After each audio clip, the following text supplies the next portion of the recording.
Bonjour et bienvenue dans cette vidéo explicative de Civilization 6 qui est un jeu de ressources et de gestion qui se joue au tour par tour. Vous pouvez personnaliser votre partie en jouant que avec des IA ou quelques joueurs et des IA. Vous commencez donc la partie en choisissant une civilisation. Vous apparaissez sur la carte avec un guerrier et un colon. Les colons servent à fonder des villes. Les villes sont l'essence même du jeu. Elles abritent des citoyens, dans cet exemple un seul, qui occupent les cases alentours de la ville. Nous pouvons voir que cette ville produit 5 productions, qui sont représentées par des petits trous, qui permettent de produire des unités, et 3 nourritures qui permettent d'augmenter la croissance de la ville.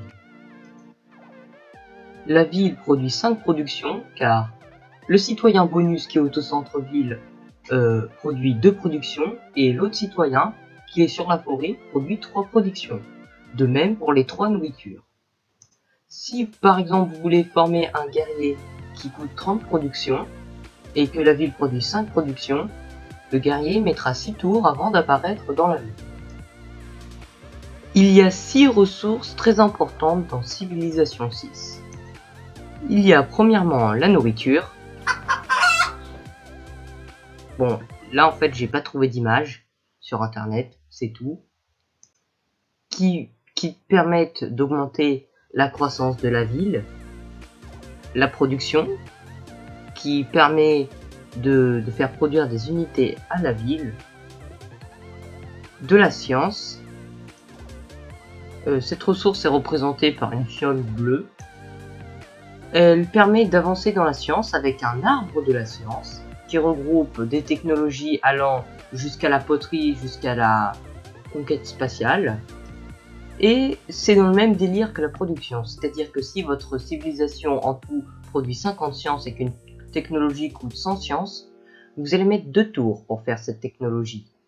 Il y a après la culture, qui pareil que la science a un arbre des dogmes, qui elle est différente car elle permet de débloquer des quartiers, des unités pareil que la science, mais aussi des doctrines.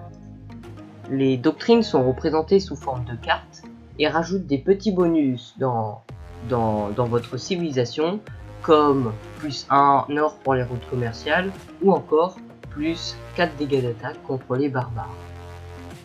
Il y a ensuite l'or qui permet d'acheter une unité instantanément, c'est-à-dire que vous n'aviez plus besoin de la produire.